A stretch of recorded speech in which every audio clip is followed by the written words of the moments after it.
Hi, in this lecture we'll see structure of Spark program. Spark program have some structure. So first what we have to do, what is the next step, once the logic is done what we have to do. Based on that we have some specific structure for Spark program. So first step is importing API packages. What are all the operations you are doing in Spark program?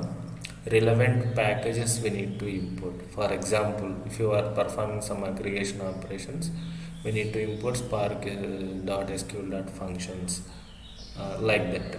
We have to, as a first step, we have to import relevant packages. Next one, we have to create a Spark context. In older version of Spark, we used to have different contexts based on the scenarios. So, for example, if you are processing Spark core logic, so we need to import Spark context. We used to import Spark context. If you are working with the Spark SQL, we used to import SQL context. If you are reading Hive table or processing Hive table data, that time you used to we used to use Hive context.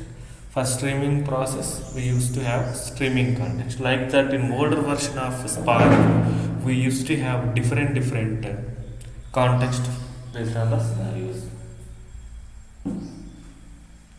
In after 2.x, Spark 2.x, they rolled out all different types of context and they made into one, that is they added into one as a one, that is Spark session.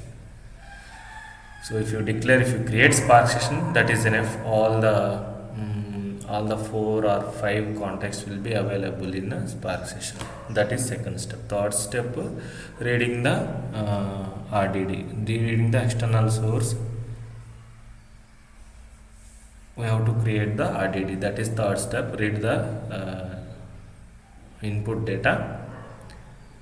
Fourth step, perform what are the business logic that is you want to achieve from the Spark logic, that you have to develop in a fourth step. All the transformations actions you have to perform. As a fifth step, once your processing done, the RDD or data frame, you have to save to some third party storage. Okay, external storage like Amazon S3, Azure Blob Storage, or HDFS files, or into database.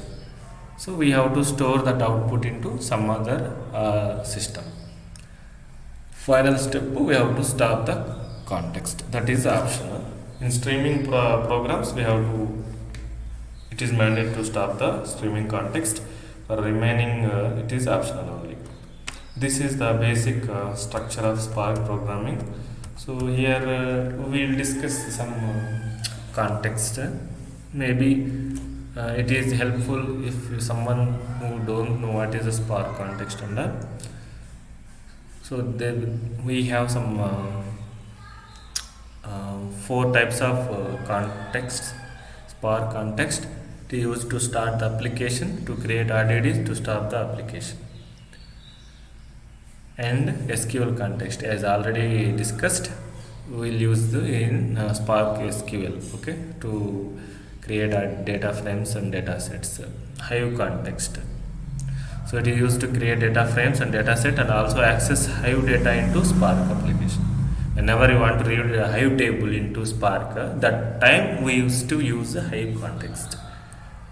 Spark session, this is the latest one. So this will be used to start application, to create RDDs, data frame, data sets with Hive data accessible into Spark application, and also used to stop the application.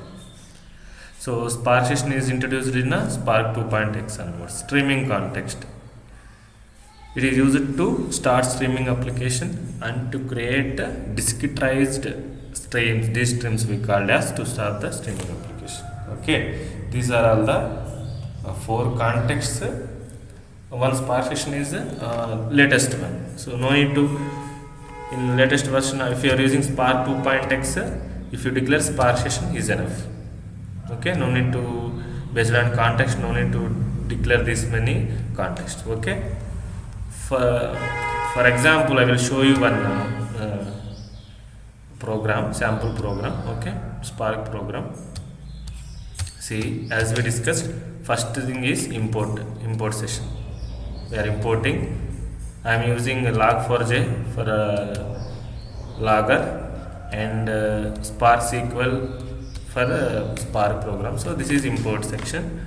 Next one is Spark session creation. Second step.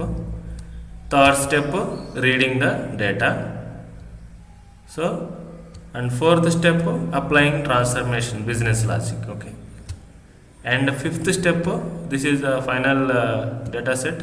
I am printing here. I am printing in the projects. You can output. You can save into third-party system. This is the sample example to we can to show the structure of a sample program, Spark program. Okay, import section, and every Spark program start with a Spark session, so it is a mandatory, and read the input data into Spark as a DD or data frame, and apply business logic. Okay, whatever transformation and actions, then final data set save into storage. Okay.